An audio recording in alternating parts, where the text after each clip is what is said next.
जनता के बीच में हम लोग अपनी बात रखेंगे और आम जनता से ये भी मेरा आग्रह होगा कि हम लोग तो अब जा रहे हैं, लेकिन एक बात अपने भी सोचना है, आम जनता को भी। अगर आम जनता चाहती है कि जनप्रतिनिधि ईमानदार रहें तो आम जनता को भी बहुत कुछ सुधार लाना होगा। अभी हाल ही में दुर्गा पूजा बीता है, हर एक पूजा कमेटी को अगर हमारे पास लोग आते हैं और 2000-5000 रुपया चंदा लेने के लिए, कि जो ईमानदारी से काम कर रहा है वो लाखों रुपया कहाँ से चंदा देगा? मुहर्रम में कमेटी वाले को 5000-10,000 रुपया कौन देगा? जो अवैध रूप से पैसा कमा रहा है वो नाराज है इससे, जो आज हम लोग निर्णय लिए हैं कि पागले बढ़न जा, ऐसे ही रह जाइए जा, ऐसा मौका मिलल बा। ये मौका हम लोग के लिए ये मौका नहीं था, और ईश्वर ना करे कि किसी प्रकार का अवैध पैसा हमारे घर में, हमारे बाल बच्चों पे लगे।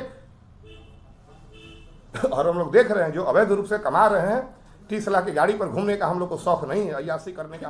बक्सर शहर में 110 योजनाएं हो रही हैं, नली गली की योजनाएं हुई हैं, और उसमें 110 में दर्जनों जगह 3 महीना के अंदर सारा गिट्टी उखड़ गया, टूट गया। सड़कें डाले में जब ये हाल है कि करोड़ों की सड़कें 3 महीना के अंदर टूट रही हैं और कोई देखने वाला नहीं है, और कंप्लेन होता है लेकिन कोई अभी तक जांच रिपोर्ट हम लोग को नहीं मिला। मैंने हिंगते हुए, हम लोग के पास 4 व्हीलर नहीं है, उप मुख्य पार्षद भी साधारण परिवार से हैं, हम लोग ये अपने पति के साथ, और मैं बाइक से, हम लोग को लेटर नहीं है। तमाम यहाँ के घोटालों का लेटर आरटीआई के माध्यम से, हम लोग के पहले 27% जो कमीशन हुआ करता था, आज 35.3% कमीशन नगर परिषद में चल रहा है, और महिला हैं। और इनको तोड़ने का बक्सर के इतने बड़े बड़े लोग जाति मजहब के नाम पे इनके यहाँ पहुँचे, इनके यहाँ बड़े बड़े समाज सेवी जो नगर परिषद से जुड़े हैं, इनके यहाँ पहुँचे, इनके पति से, हमारे मित्र से, कि आप 1 लाख रुपया ले लीजिए, 1.5 लाख रुपया ले लीजिए। और जहां मैं जिसके बारे में बता रहा हूं, ये वीडियो एक बार पूरी ईमानदारी पूर्वक फिर बता रहा हूं कि कोई एक व्यक्ति नहीं मिला, चाहे वो मेरा रिश्तेदार भी क्यों ना हो, कोई एक व्यक्ति नहीं मिला जो आके समस्या पे हमसे बात किया हो कि आखिर आप लोग की क्या समस्या है, क्यों आया, जो भी आया, चाहे वो कितना भी बड़ा समाज सेवी हो या हमारे रिश्तेदार हो, केवल पैसे की बात हम लोगों से किया कि क्या आपको चाहिए, कितना चाहिए। कोई एक बात नहीं, एक व्यक्ति नहीं, फिर मैं बोल रहा हूँ, कोई इस 1.5 साल में पूरी ईमानदारी पूर्वक जो कोई एक व्यक्ति नहीं मिला जो ये हमसे बोला होगा कि क्या दिक्कत है, घर के नक्शा बनाने में क्या प्रॉब्लम है, जन्म मृत्यु में क्यों दिक्कत हो रही, क्यों ये समस्या का समाधान कैसे होगा, इस पर किसी एक व्यक्ति चर्चा को इतना किया कि कितना चाहिए। एनजीओ में जो 82 लाख रुपया हर एक महीना, जान जाइए आज से 2 साल पहले तक 56 लाख रुपया सफाई में प्रत्येक महीने में खर्चा होता था, आज 82 लाख रुपया। तुम्हारे फाइलों में गांव का मौसम गुलाबी है, मगर ये आंकड़े झूठे हैं, ये दावा खिताबी है। फाइल किसी प्रकार का अवैध पैसा, हम लोग 30 लाख की गाड़ी पे घूमना पसंद नहीं करेंगे, हम लोग मोटरसाइकिल पे घूम के संतुष्ट हैं। वो 30 लाख की गाड़ी आप सबको मुबारक हो, वो फ्लैट आपको मुबारक हो, वो अय्याशी आपको मुबारक हो, लेकिन जनता के ऑटो का सौदा करने हम लोग नहीं आए थे। और इसीलिए जिस पद को जीतने के लिए लोग 50 लाख रुपये खर्चा करते हैं, उस पद को मैं जनता को प्रणाम करते हुए मैं इस पद को ठोकर मारता हूँ। आज हम लोग दे रहे हैं, एक बार उसको मैं पढ़ के बता दूं कि आम जनता तक, आप सभी मीडिया बंधुओं के माध्यम से आम जनता तक इस सभी मामले को पहुंचाना जरूरी है, क्योंकि बहुत ऐसे मामले हैं कि आम जनता उसे नहीं जानती है, और क्या क्या इन 1.5 वर्षों में हम लोगों ने झेला है, और किस मजबूरी के तहत आज हम लोग इस्तीफा देने की घोषणा कर रहे हैं। परसों हम लोग इस्तीफा देंगे। आज हम माननीय मुख्यमंत्री और मंत्रालय, अपर मुख्य सचिव, सभी लोगों को लेटर के माध्यम से हम लोग अवगत करा देंगे। उप मुख्य पार्षद महोदया के पैड पे सेवा में आदरणीय मुख्यमंत्री बिहार विषय नगर परिषद बक्सर में व्याप्त भ्रष्टाचार से क्षुब्ध होकर उपाध्यक्ष पद से इस्तीफा देने के संबंध में आदरणीय सादर सूचित करना है कि मैं इशरत बानो बक्सर नगर परिषद की निर्वाचित उपाध्यक्ष हूं। एक शिक्षित महिला होते हुए मैंने पहली बार वर्ष 2022 में नगर परिषद में उपाध्यक्ष पद का चुनाव लड़ा। नगर परिषद कार्यालय में व्याप्त भ्रष्टाचार से त्रस्त जनता ने मुझे सिर्फ इसलिए वोट दिया था कि मैं शायद इसे रोक पाऊं। एक बड़ी उम्मीद और बड़े भरोसे के साथ बक्सर के लोगों ने मुझ जैसे साधारण पृष्ठभूमि की अल्पसंख्यक महिला को अपने नगर परिषद का उपाध्यक्ष चुन लिया। लेकिन सदन में पहुंचने और एक वित्तीय वर्ष बीतने के दौरान मैंने सुशासन का जो चेहरा देखा, मुख्यमंत्री जी सच कहती हूँ, मुझे इस व्यवस्था का लालची, भ्रष्टाचारी, संवेदनहीन और अहंकारी चेहरा देखकर घृणा होने लगी और इसके खिलाफ हर प्रकार की लड़ाई लड़ने के बाद भी पता चल गया कि नगर निकाय सच में कीचड़ है। मैं आप सबों से बहुत छोटी हूँ। पैदा होकर होश संभाला तो आप मुख्यमंत्री थे। बीते 20 सालों में आपके बारे में और आपके सुशासन के बारे में बहुत कुछ पढ़ती सुनती हुई बड़ी हुई। इसी सोच के साथ उपाध्यक्ष का चुनाव लड़ा कि आपके रहते तो नगर परिषद में व्याप्त भ्रष्टाचार के खिलाफ कायदे से लड़ाई लड़ी जा सकती है, लेकिन अब तक जो अपनी आंखों से देखा, खुद जो भोगा, उससे जो उम्मीद टूट गई। नगर परिषद के अधिकारी, कर्मचारी, चेयरमैन, उनके दलालों का चतुर्कोणीय गिरोह सरकारी खजाने को दम भर लूट रहा है। मैंने अपने सहयोगियों के साथ पिछले 1.5 सालों के दौरान मुख्य सचिव और विभागीय प्रधान सचिव से लेकर न जाने किन किन अधिकारियों और यहाँ तक कि आपको भी मुख्य या प्रतिलिपि आवेदन भेज चुकी हूँ। साक्ष्य उपलब्ध कराए पर जांच के नाम पर हर बार उसे दबाया गया।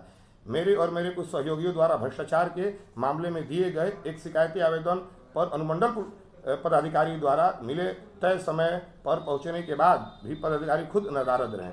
अभी 5 महीने बाद भी मामला अधर में लटका हुआ है और किसी कार्रवाई की कोई उम्मीद नहीं लग रही।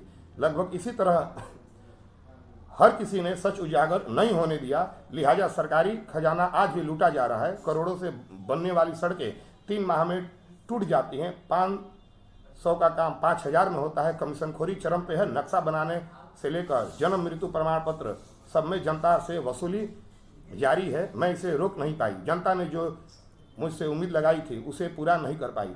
ऐसे में मुझे खुद पर शर्म आ रही है।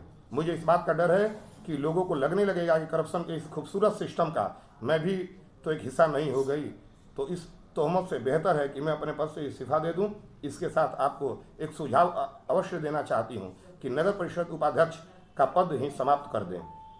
नगर परिषद उपाध्यक्ष का पद ही समाप्त कर दें। यदि जीतने के बाद भी इस भ्रष्टाचारी व्यवस्था को सुधारने के लिए रत्ती भर भी अधिकार नहीं दिए गए हैं, लिहाजा मैं अपने पद से इस्तीफा दे रही हूं। यही लेटर के माध्यम से माननीय मुख्यमंत्री को, अपर मुख्य सचिव, सभी लोगों को हम लोग ये प्रतिलिपि भेज के अवगत कराएंगे।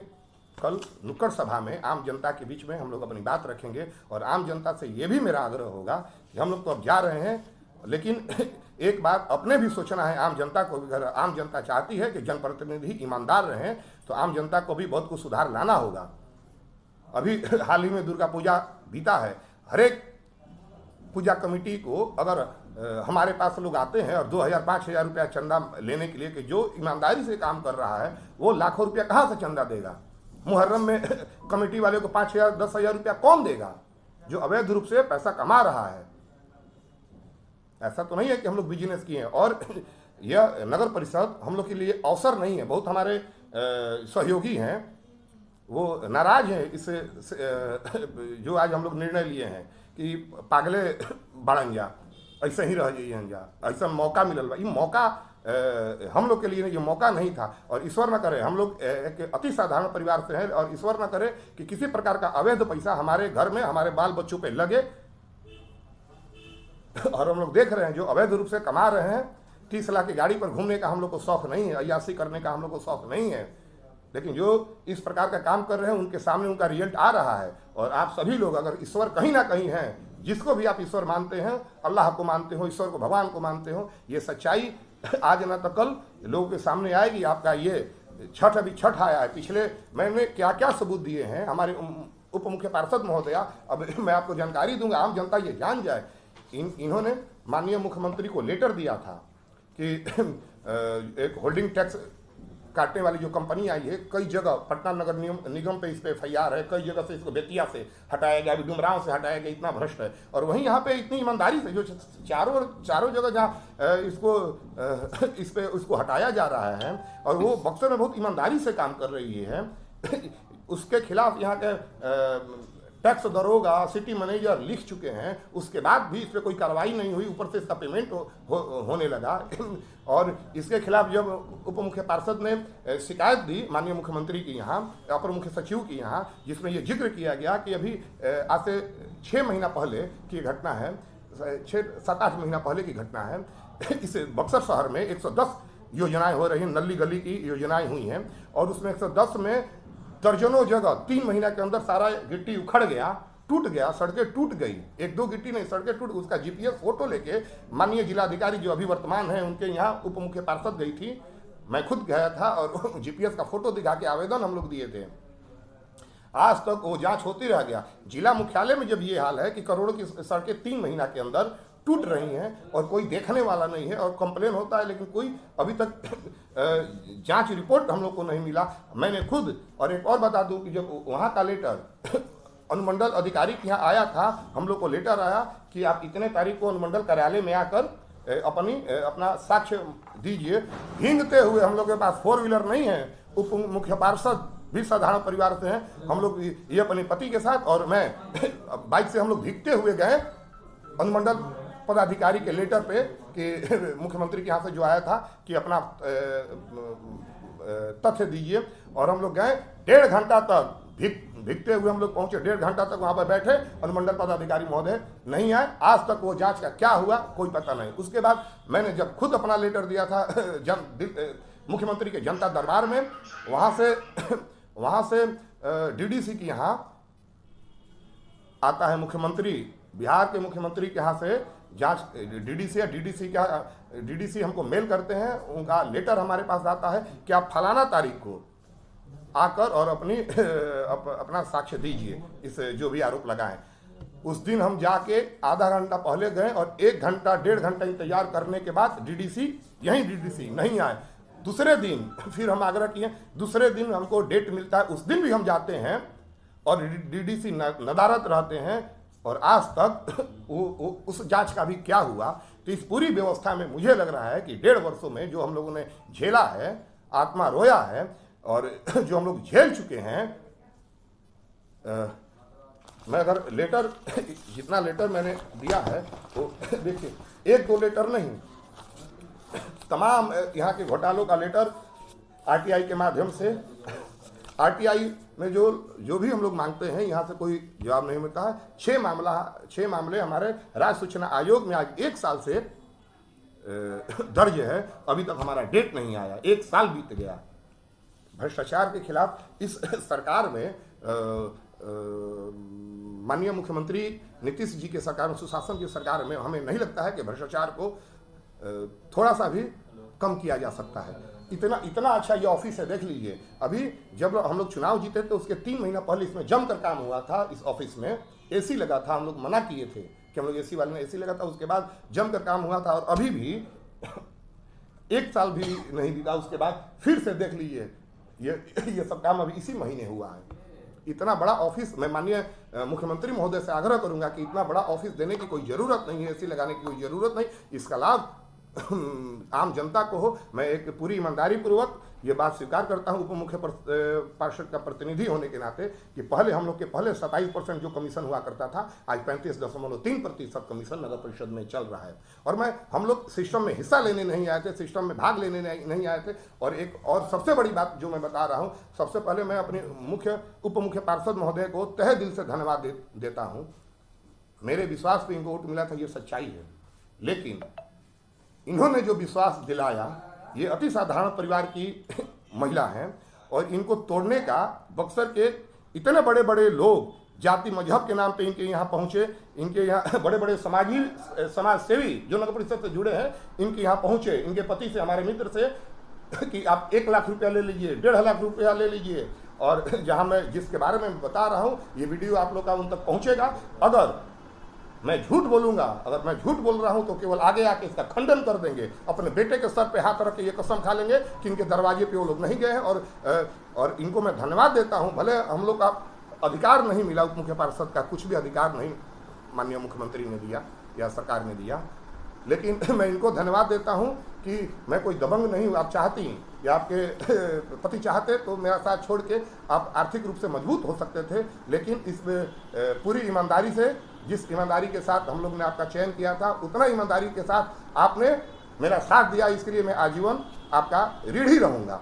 नहीं तो कोई दूसरा ऐसा होता, फेसबुक पर बैठ के चाय पीकर कमेंट करना बहुत आसान है, लेकिन इस व्यवस्था पर हमला करना बहुत मुश्किल है। और खासकर पत्रकार बंधुओं को पता होगा कि व्यवस्था पर हमला करना कितना बड़ा रिस्क भी है। वो रिस्क हम लोग उठाते हैं जब सामने से लाखों रुपए गुजरता है और उसके बाद आपकी ईमानदारी की पता चलती है। इसलिए मैं तहे दिल से अपने उप मुख्य पार्षद महोदय को ताउम्र मैं आजीवन इसलिए धन्यवाद दूंगा कि मेरा नाम बदनाम होने से आपने बचाया। नहीं तो कल आप हमको छोड़ के, मैं कोई दबंग नहीं था कि आप हमसे डरती, लेकिन आपने जो ईमानदारी पूर्वक या जनता का जन आकांक्षाओं को अगर पूरा नहीं की, कम से कम इतना तो है कि जनता का वोटों का सौदागर हम लोग नहीं हुए, सौदा हम लोग नहीं किए। इस बात और इसी इतनी लड़ाई। हाँ, एक और बात बता दूं, ये केवल इस्तीफा मैं इसलिए दे रहा हूँ कि शहर में विभिन्न प्रकार की चर्चाएं, बहुत लोग दिग्भ्रमित हो गए थे, अपने लोग भी, तो इसलिए क्योंकि उन लोग को नहीं पता है सिस्टम में शामिल होना चुटकी का खेल है। सिस्टम में शामिल होना एकदम चुटकी का खेल है। कोई आएगा जो बंधा हुआ है आपका, वो आप तक आ जाएगा। सिस्टम का विरोध करना कितना बड़ा काम है, कितना बड़ा रिस्क है और कितना बड़ा काम है, ये शायद चाय पी के फेसबुक पर कमेंट करने वाले नहीं बता सकते, लेकिन आप सबको और जो भी सक्रिय लोग से सक्रिय है उन सबको पता है कि सिस्टम, हम लोग सिस्टम को सुधारने का प्रयास किए, लेकिन और आप सबके माध्यम से बता रहा हूँ कि आगे भी प्रयास जारी रहेगा और हमारी कार्रवाई और तेज होगी, लेकिन इस सिस्टम में रहते हुए नहीं कि कम से कम जो दुष्प्रचार है, कम से कम इसमें करारा तमाचा लगे और जो इसको नहीं पता है वो इतना जान जाए कि आज जो सिस्टम पूरी तरह। अब बताइए, जिला मुख्यालय में यह हाल है, मुख्य सचिव आए हमारे, जो इसके पहले की सरकार थी और तेजस्वी जी हमारे मंत्री थे, उस वक्त भी हम लोगों ने उनको लेटर दिया था, उसके बाद भी और आज तक केवल हम लोग सिस्टम में शामिल होने नहीं आए थे, उस वक्त भी कुछ नहीं हुआ और आज तक ये हम लोग झेल चुके हैं। सबसे ज़्यादा ये झेली है एक महिला होके, हम लोग के साथ जहाँ जहाँ हम लोग दौड़ाए हैं ये दौड़ी हैं और बहुत कुछ मैंने अब क्या कहा जाए। ऐसी हम लोग की पारिवारिक स्थिति भी ऐसी नहीं है कि हम लोग जब सारे लोग फोर व्हीलर से आते हैं, वहाँ पे हम लोग बाइक से आते हैं, पानी में भीगती हुई ये कई बार गई हैं, पानी में भीगती हुई कई बार, और उसके बाद भी कोई आरोप लगाए, उसके बाद भी आम जनता विरोधी कोई विचारधारा से, जातीय विरोध से कोई विरोध करता है उसकी बात अलग है, लेकिन आम जनता अगर कुछ भी हम लोग आरोप सह सकते हैं, लेकिन भ्रष्टाचार का आरोप जिस दिन हम पे उंगली उठेगी उस दिन, इसीलिए जिस पद को बिहार में हमको लग रहा है ये पहला ऐसा उप मुख्य पार्षद हैं जो ठोकर हम लोग मार रहे हैं आपके लाखों करोड़ों।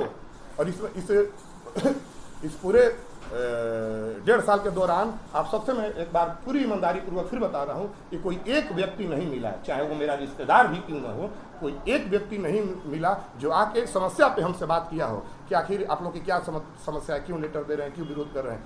जो भी आया चाहे वो कितना भी बड़ा समाज सेवी हो या हमारे रिश्तेदार हो, केवल पैसे की बात हम लोगों से किया कि क्या आपको चाहिए, कितना चाहिए। कोई एक बात नहीं, एक व्यक्ति नहीं, फिर मैं बोल रहा हूँ कोई इस 1.5 साल में पूरी ईमानदारी पूर्वक मैं बोल रहा हूँ कि कोई एक व्यक्ति नहीं मिला जो ये हमसे बोला होगा कि क्या दिक्कत है, घर के नक्शा बनाने में क्या प्रॉब्लम है, जन्म मृत्यु में क्यों दिक्कत हो रही, क्यों ये समस्या का समाधान कैसे होगा, इस पर किसी एक व्यक्ति ने चर्चा नहीं किया। कोई आया तो चर्चा केवल इतना किया कि कितना चाहिए। एनजीओ में जो 82 लाख रुपया हर एक महीना, जान जाइए आज से 2 साल पहले तक 56 लाख रुपया सफाई में प्रत्येक महीने में खर्चा होता था, आज 82 लाख रुपया है। जिला मुख्यालय में तमाम डीएम से लेकर तमाम अधिकारी यहाँ पे हैं, तमाम पदाधिकारी आते हैं और आज जब उसके खिलाफ हम लोग जाँच दिए तो जाँच चैम्बर में होता है। हमको बुलाया गया था पिछले छठ में और इसी चैम्बर में नीचे ईओ के चैम्बर में हमको बैठाया गया और पूछा गया, मैंने उनसे, जो जाँच टीम में लोग थे, मैंने उनसे आग्रह किया था कि जाँच यहाँ पर नहीं होगी, तुम्हारे फाइलों में गांव का मौसम गुलाबी है मगर ये आंकड़े झूठे हैं, ये दावा खिताबी है। जब फाइल पे तो सब पूरा है, आप औचक निरीक्षण कीजिए कि एक वार्ड में कितने लेबर काम कर रहे हैं, एक वार्ड में कितने लेबर हैं, आप पूरे शहर में कितने एनजीओ में कितना ट्रैक्टर चाहिए था और आज शहर में कितने ट्रैक्टर चल रहे हैं। जब धरातल पर उतरिएगा, व्यास आम जनता केवल आरोप लगा रहे हैं, लेकिन इसकी गूंज वहाँ तक नहीं, आखिर 82 लाख रुपया महीना में कहाँ जा रहा है। सब सिस्टम, और जिस दिन हम लोग भी सिस्टम में शामिल हो जाते तो फिर आम आदमी का ठीक है, कम से कम हम बहुत सुधार तो नहीं कर पाए, लेकिन इस सिस्टम में शामिल होने हम लोग नहीं आए थे। फिर मैं बता रहा हूँ कि हम लोग की पारिवारिक पृष्ठभूमि ऐसी नहीं रही आज तक कि किसी प्रकार का अवैध पैसा हम लोग 30 लाख की गाड़ी पे घूमना पसंद नहीं करेंगे, हम लोग मोटरसाइकिल पे घूम के संतुष्ट हैं। वो 30 लाख की गाड़ी आप सबको मुबारक हो, वो फ्लैट आपको मुबारक हो, वो अयासी आपको मुबारक हो, लेकिन जन आकांक्षाओं को, जनता के वोटों का सौदा करने हम लोग नहीं आए थे। और इसीलिए जिस पद को जीतने के लिए लोग 50 लाख रुपये खर्चा करते हैं, उस पद को मैं जनता को प्रणाम करते हुए मैं इस पद को ठोकर मारता हूं। और फिर से मैं उप मुख्य पार्षद महोदया को तहे दिल से धन्यवाद देता हूं कि आपने कम से कम हमारा साथ दिया, हम सबका साथ दिया, इसलिए तहे दिल से आपको मैं धन्यवाद देता हूं।